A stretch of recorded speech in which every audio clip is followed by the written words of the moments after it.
ఏదైతే solar roof top సూర్యగారు ఈ కార్యక్రమం కింద ఒక 30 లక్షల కుటుంబాలకి కరెంట్ ఇవ్వాలనుకుంటున్నాం. దాన్ని కూడా క్లియరెన్స్ ఇవ్వమని చెప్పి అడిగాను. ఇది డిమాండ్ డ్రివన్ ప్రోగ్రామ్ కాబట్టి మీరు ఎంత చేసి అంత ఇస్తామని చెప్పారు. దాని ప్రకారం మ్యాక్సిమం వెళ్తున్నాం. ఇది కూడా క్లియర్ చేయడం జరిగింది. అందుకే కాన్స్టిట్యున్సీకి మినిమం 10,000 రూఫ్ టాప్ సూర్యగారి కింద ముందుకు పోతున్నాం. ఇది కూడా వార్ ఫుటింగ్లో ఎస్పెషల్లీ వీకర్ సెక్షన్స్కి ఎస్సీ ఎస్టీ ఫ్రీగా ఇస్తాం. గవర్నమెంట్ ఆఫ్ ఇండియా ఇచ్చేదే కాకుండా బీసీలకు అదనంగా ఒక 20,000 రూపాయలు అదనంగా ఇస్తాం. దీన్ని పెద్ద ఎత్తున టేకప్ చేశాం. ఇంకొక పక్కన సబ్ స్టేషన్ ఫీడర్ లెవెల్లో కుసుమ్ కింద 2,000 మెగావాట్లు ఉత్పత్తి చేయడానికి అనుమతించారు. అది కూడా శాంక్షన్ చేశారు. దాన్ని కూడా తీసుకొని ముందుకు పోతాం. దీంతో ఆంధ్రప్రదేశ్ గ్రీన్ ఎనర్జీ హబ్గా తయారవుతుంది. రాయలసీమలో అడ్వాంటేజ్ ఉంది. ఒక పక్క సోలార్ ఎనర్జీ, ఇంకొక పక్కన ఏదైతే విండ్ ఎనర్జీ, మూడోది పంప్డ్ ఎనర్జీ. ఈ మూడు కలిపి బ్యాటరీ కూడా పెట్టుకోగలిగితే 24/7 పవర్ వచ్చే పరిస్థితి వస్తుంది. ఏదైతే ఈ వ్యవస్థని పూర్తిగా నిర్వీర్యం చేశారు, ఈరోజు కాస్ట్ తగ్గించే దిశగా వినియోగదారుడికి బెనిఫిట్ అయ్యే విధంగా, అదే మరి అల్టిమేట్గా ఆంధ్రప్రదేశ్ గ్రీన్ ఎనర్జీ హబ్గా డౌన్ స్ట్రీమ్ ఇండస్ట్రీస్కి ముందుకు పోతున్నాం. రాయలసీమ అయితే గ్రీన్ ఎనర్జీ ఉత్పత్తి చేయడానికి వస్తుంది. అదే మరి కోస్టల్లో ఏవైతే పోర్ట్స్ ఆధారంగా చేసుకుని ఎక్కడికక్కడ గ్రీన్ హైడ్రోజన్, అమోనియా ఇవన్నీ ఎక్స్పోర్ట్ చేయడానికి అవకాశం ఉంది. ఆ కార్యక్రమంలో ముందుకు పోతున్నాం.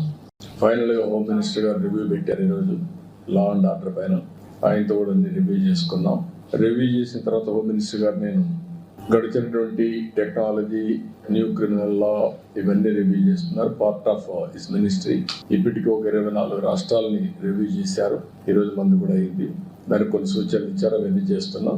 అదే సమయంలో నేను పర్సనల్గా కలిసి అమరావతి దీనికి బైఫర్కేషన్ యాక్ట్లో 10 ఇయర్స్ తర్వాత కామన్ రాజధాని హైదరాబాద్ అయిపోయింది. ఇప్పుడు నోటిఫై చేయాల్సిన అవసరం ఉంది. ఇంత మునిపే అమరావతిని క్యాపిటల్గా చెప్పారు, రికగ్నైజ్ చేశారు.